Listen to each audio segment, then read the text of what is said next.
প্রত্যাশা করে কথা বলে, ঠিক আছে না? আল্লাহ কবুল করুক, জোরে কোন আমিন।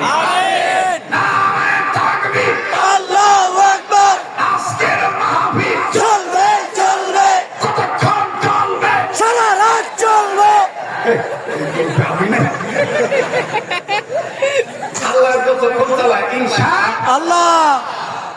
মোহতারাম হাজির, মা গো, ওই মা, ইকুরিয়ার মহিলা, আমার মা বোনেরা, তোমাকে গালি দিবার জন্য আমি আহি নাই।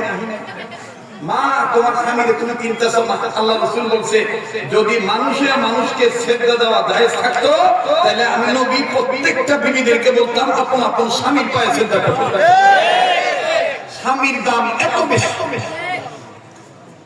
স্বামীর দাম এত বেশি। আজকে স্বামীরে কদর করে না, হ্যাঁ, স্বামীরে কদর করে না, দেওয়ারের কদর করে। ঠিক।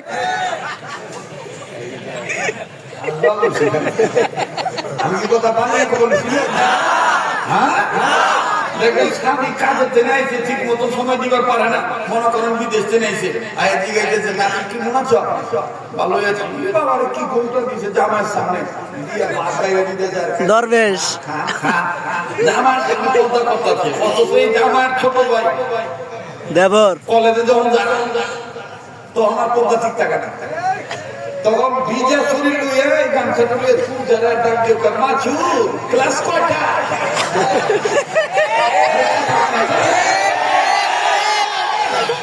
পর্দা করার দরকার ওখানে পর্দা করে না, পর্দার দরকার নাই ওখানে পর্দা করে।